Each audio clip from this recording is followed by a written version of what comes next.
Olá, convidando vocês a me acompanharem em mais um unboxing. Esse daqui também recebido da Simbólica, uma das melhores empresas importadoras de tarôs, de oráculos, de outros baralhos. De material, né, todo relacionado a, às mancias, né, aos tarôs, a I Ching e tudo mais que vocês possam precisar, né, desde toalhas, símbolos, estatuária, enfim. Eles têm uma vasta coleção, livros, né? Livros a respeito, que é muito interessante, às vezes é difícil da gente encontrar. Quem mora longe das grandes cidades, onde as livrarias costumam ter alguma coisa, né? A Simbólica é um excelente recurso. O trabalho é todo via internet, super prático, super confiável. Eu compro há muitos anos, mas eu continuo muito satisfeito, eu continuo comprando. Então esse daqui é um deck importado que eles receberam e que, por uma questão de valores, compensa mais comprar dele do que praticamente importar o deck. Porque hoje em dia os correios demoram aproximadamente 90, 120 dias para entregar um baralho. Às vezes a pessoa tem muita sorte, chega em 30 dias, mas às vezes demora demais. E existe uma coisa chamada frete, que é muito caro. Então, dali é só entrar no site deles, que é facílimo, na internet, e escolher. Eles têm uma variedade enorme, não sei quantos, acho que tem uns 200 baralhos para serem escolhidos, acredito eu.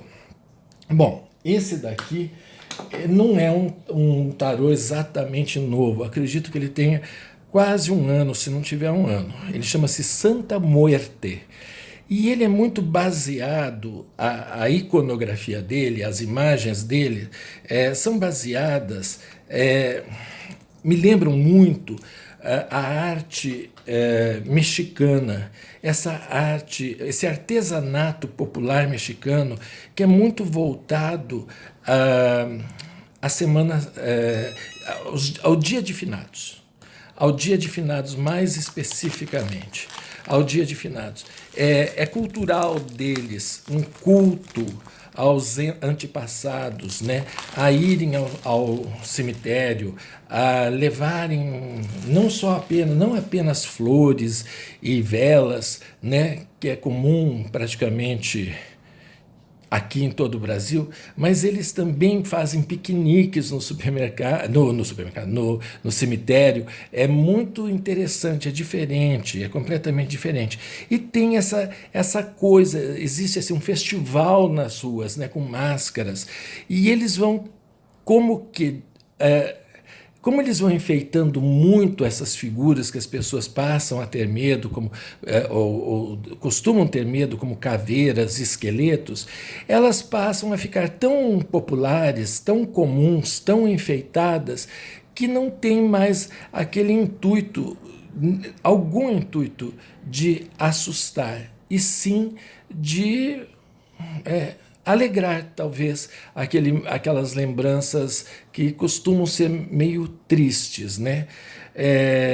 Quem conhece melhor a religiosidade mexicana vai ver que aqui essa própria parte dourada da caixinha que brilha, ela tem o formato e a figura no meio dessa mulher, lembra muito a Nossa Senhora que eles cultuam, que eles aquela forma de Nossa Senhora que eles cultuam. Praticamente as imagens dela são exatamente essas. Só que ela é um esqueleto, e tudo aqui dentro vai ser um esqueleto, né? Eu nunca tive esse baralho nas mãos, eu vi muito dele à venda na internet, desde que ele foi lançado. Quando ele foi lançado, inclusive, a embalagem dele não era esse tipo de caixa aqui, que é muito legal. Era uma caixinha em forma de caixão, caixão de defunto mesmo, uma caixinha marrom, ele vinha dentro da caixinha. Depois, é claro, essas são tiragens limitadas, e daí eles vão tornando, ele faz sucesso, começa a ser comercializado de outras maneiras. Então nós temos, dentro dessa caixinha vem o tradicional livrinho branco, né, que a gente chama, que nesse caso não é branco, mas ele vai falar sobre, primeiro ele vai falar sobre o tarô, sem dúvida alguma, essa escolha, né, cultural de fazer um tarô baseado nesse imaginário, né, nesse imaginário. E depois ele vai fazer, como todos os outros livrinhos, ele vai falar sobre cada carta, e num aspecto, cada uma num aspecto, o que você deve, como conselho, como sempre, olha, o conselho do morto, né? Né? Sempre usando isso, desmistificando a ideia da morte, desmistificando essa ideia da morte, esse medo terrível que nós temos, né, que nos assola de morrermos, né, que é comum né, a grande maioria das pessoas, independente do que elas acreditam, independente do que elas cultuam. Bom, esse é o avesso da carta, né? A parte traseira da carta, e esse daqui é uma carta de abertura, né? Como se fosse uma grande propaganda. E o nome do autor é Fábio Listrani. Vamos abri-lo.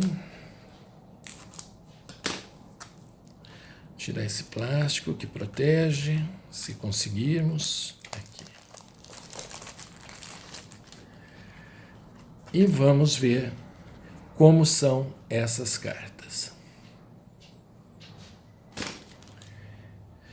Santa Muerte Tarô.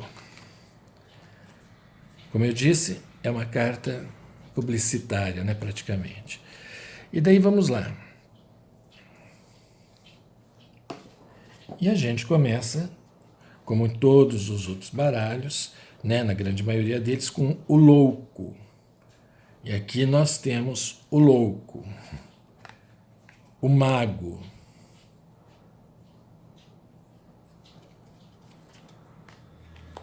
a sacerdotisa. Essas auréolas de espelho, um artesanato muito comum na estatuária religiosa mexicana, né? Tudo é muito brilhante, tudo é muito carregado, tudo muito impactante, e tem muito da mistura do índio, né? Das culturas de índios que habitaram aquela região, e da influência europeia que eles também sofreram, né? Como nós. A imperatriz, o imperador, que é um verdadeiro mariachi, né? O hierofante, os amantes,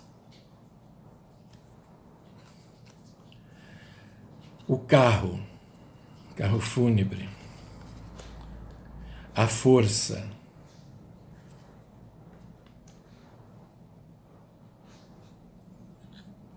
né? Vocês pensem, quantas pessoas, né, ao verem essa carta não ficam impressionadas, né? Na verdade é a carta do eremita. E o que é a carta do eremita? De uma pessoa que fica recolhida dentro de si mesmo, né? Então eles pegaram um caixão de defunto e põem uma pessoa dormindo ali dentro, põem a figura dormindo ali dentro, porém numa busca constante da sua essência e daquilo que é importante para ela. Ela tem uma luz junto com ela. A morte, né? Perdão, eu falei a morte, né? Eu estou errado. É a roda da fortuna, desculpem. A roda da fortuna. Aqui nós temos a justiça. Eu acho que dificilmente no vídeo vai aparecer a quantidade de detalhes que essas cartas têm. Até eu estou impressionado, eu não consigo desgrudar o olho da carta. Porque é muita carta, né? O pendurado, né? A Santa Muerte. a carta da morte. Olha, era a carta da abertura aqui. Se vocês pegarem no Google qual é a padroeira católica do México, vai mostrar uma imagem de uma santa, de uma Nossa Senhora, praticamente vestida dessa maneira e dentro desse mesmo tipo de retábulo, né? Temperança, o demônio, a torre,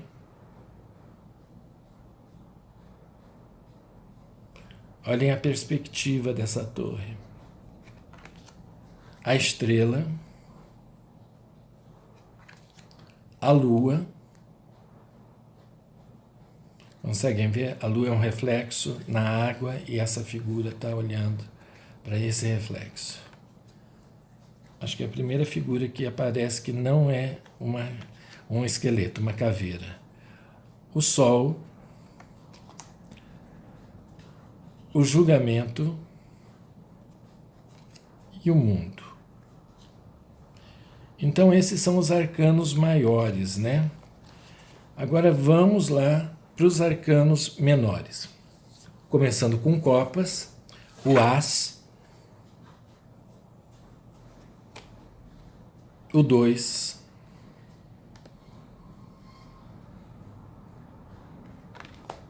o 3 de copas, o 4, o 5 de copas. Labirinto, né? Dentro.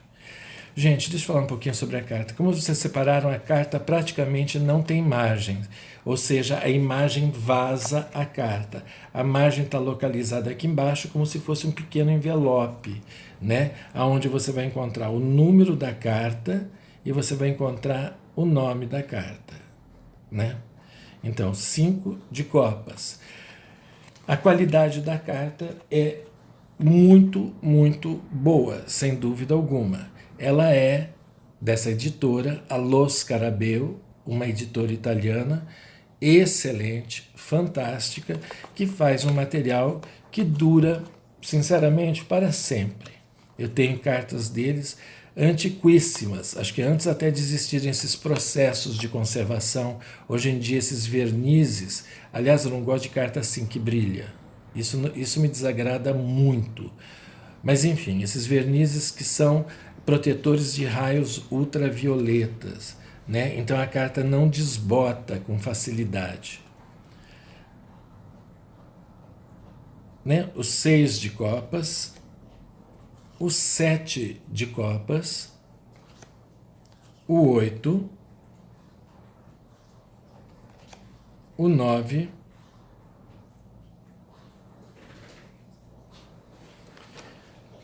e o 10 de copas.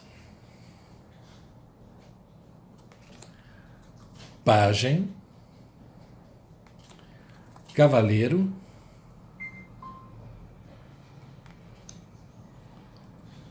rainha e rei. E daí nós vamos para o naipe de ouros, pentáculos, né? A sequência desse naipe que se refere às questões materiais da vida, né? O elemento é a terra e ele trata do assunto do dia a dia da vida da gente, do nosso corpo, da nossa saúde, do nosso trabalho, dos nossos bens, né? Nossas posses materiais, daquilo que é nosso, dos objetos, dos imóveis, o que a gente possui, né? Do nosso trabalho, né? Ele vai tendo tudo isso. A rainha e o rei. O naipe de paus, o elemento fogo é predominante, né? As cartas são vermelhas, né? As imagens têm muito vermelho. O fogo da criatividade, o fogo da inspiração, o fogo da paixão, né? Tudo isso é importante quando a gente compra um baralho e vê nele as imagens, aquilo que está escrito nos livrinhos, aquilo que está escrito nos grandes livros, né, sobre cada figura, cada carta, o que ela significa, ela está exemplificada no naipe, na carta em si, né? Não só apenas no nome do naipe, mas naquilo que o naipe significa também, né? Então, o pajem, que sempre é uma figura mais infantil, ele está num balanço. O cavaleiro, obviamente, está sempre em movimento. A rainha, que é uma figura madura feminina, e o rei, o maduro masculino. Né? E daí nós vamos para o naipe de espadas, né? Espadas, tesouras, agulhas, bisturis, né? Estão todos juntos na mesma coisa. Todos são objetos perfurantes, cortantes, machucam a gente, né? Por quê? Porque esse naipe está associado ao elemento ar. E o elemento ar é o que faz com que a gente raciocine. É o raciocínio frio, o raciocínio assim, matemático, lógico da vida. É o que faz a gente planejar, a gente contabilizar, né? E nem sempre a gente gosta de ver as coisas de maneira crua e nua, né? Esse é o naipe que fala da verdade, fala da posição séria das coisas, né? A espada da justiça está aqui, retratada. Então, o pajem, o cavaleiro, né, a dama e o rei vão estar exatamente representados nessas cartas aqui. E isso é muito interessante da gente ver, perceber, né, e usufruir delas. Então, deixo para vocês aqui essa minha breve revisão, né, desse baralho, Santa Muerte, né? São comentários, é claro que eu acho que cada um de nós gosta ou desgosta, é uma questão pessoal, comprar ou não comprar, adquirir, usar, né? Nem tudo que eu compro eu acabo usando, né? É mais uma questão de poder estudar o figurativo da carta. Mas, de qualquer forma, todas elas trazem alguma coisa que é uma inspiração, que é alguma coisa que me acrescenta. Certo? Então agradeço a companhia de vocês e até um próximo unboxing.